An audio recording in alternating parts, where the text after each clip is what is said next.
उत्तराखंड की राजधानी देहरादून देश के उन खूबसूरत शहरों में शामिल है जहां किसी भी मौसम में देश दुनिया से लोग परिवार या दोस्तों के साथ छुट्टियों में घूमने के लिए आते हैं। लेकिन बदलते दौर में शहर की स्थिति ये हो गई है कि यहां रहने वालों को काफी परेशानियों का सामना करना पड़ता है। शहर स्मार्ट सिटी है, लेकिन स्मार्ट सिटी का काम कितना हुआ है ये भी आज तक सवाल ही है।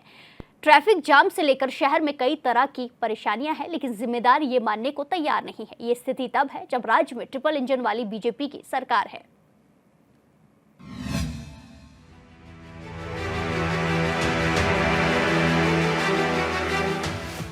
पराठा भरने वाली गाड़ियों के रेंगने की तस्वीरें उत्तराखंड की राजधानी देहरादून की है। इन्हीं को तो शहर को स्मार्ट सिटी बनाने के नाम पर हजारों करोड़ों रुपए फूंक दिए गए, लेकिन स्थिति क्या है ये आपके सामने है। शहर के ज्यादा इलाकों में सड़क जाम की समस्या आज के समय में आम बात हो गई है।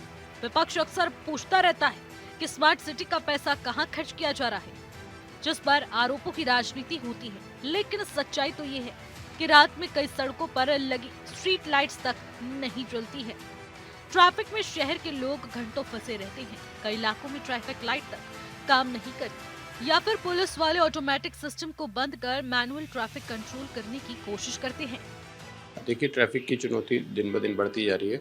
उसी के तहत हर स्तर पे प्लान किया जा रहा है। इंजीनियरिंग एस्पेक्ट्स जो हैं और अवेयरनेस को लेकर और एनफोर्समेंट, तीनों स्तर पे काम किया जा रहा है। इंजीनियरिंग एस्पेक्ट्स यानी कि जो जो चेंजेस यहाँ के स्ट्रक्चर में होने हैं उसको जिला प्रशासन को और संबंधित विभागों को लगातार हमारे द्वारा अवगत कराया जा रहा है, तो उनके तरफ से भी बहुत पॉजिटिव इस पे कार्रवाई प्रचलित है।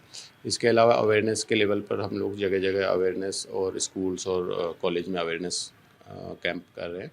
थर्ड, जो हमारा इन्फोर्समेंट लेवल है, रॉन्ग पार्किंग हो गई या फिर drink and driving, over speeding, इस पर बहुत प्रभावी कार्रवाई हम लोग कर रहे हैं। चारधाम यात्रा की शुरुआत तो 30 अप्रैल को होगी, लेकिन टूरिस्ट सीजन की शुरुआत हो चुकी है। जाहिर है कि दिल्ली सहित देश भर के अलग अलग हिस्सों से लोग देहरादून के रास्ते पर्यटक स्थलों की ओर जाते हैं। मौजूदा वक्त ये है कि देहरादून में ट्रैफिक जाम की समस्या दिन पर दिन अब विकराल होती जा रही है। कभी शांत और सुव्यवस्थित माना जाने वाला ये शहर अब लगातार ट्रैफिक के कारण से जूझ रहा है। शहर की सड़कों पर दिन भर वाहनों की लंबी कतारें देखी जा सकती है।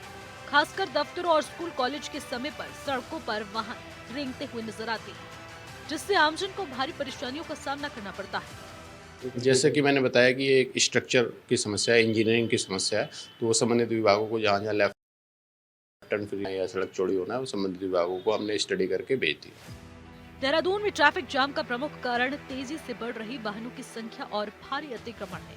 शहर में निजी वाहनों की भरमार हो गई है, क्योंकि सरकार के पास पब्लिक ट्रांसपोर्ट की बहुत बेहतर व्यवस्था नहीं है। देहरादून आरटीओ में 10 लाख से ज्यादा वाहन पंजीकृत हैं और आरटीओ के मुताबिक प्रत्येक वर्ष 76,000 से ज्यादा नई गाड़ियां सड़कों पर आ रही है।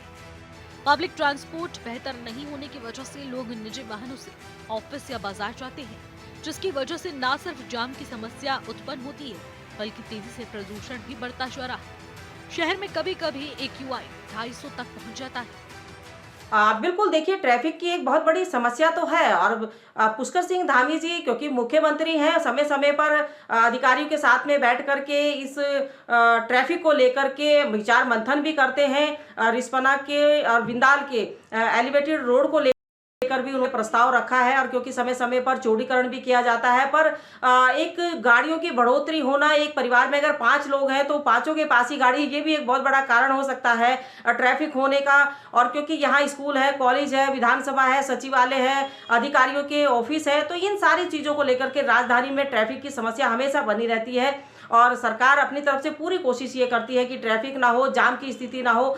सुबह और शाम जब ऑफिस जाने का समय होता है या ऑफिस से आने का समय होता है तो वाकई सड़कें थोड़ा पैक हो जाती हैं, लेकिन उसके बावजूद भी हमारा जो शासन प्रशासन है ट्रैफिक को दुरुस्त करने का काम करता है, तो ये एक बहुत बड़ी बात है। और एलिवेटेड रोड जब यहाँ पर बनेगी तो जो ट्रैफिक होगा वो डाइवर्ट होगा, मुझे लगता है उसके बाद हम लोगों को बहुत अच्छे से इस ट्रैफिक से निजात मिल सकती है।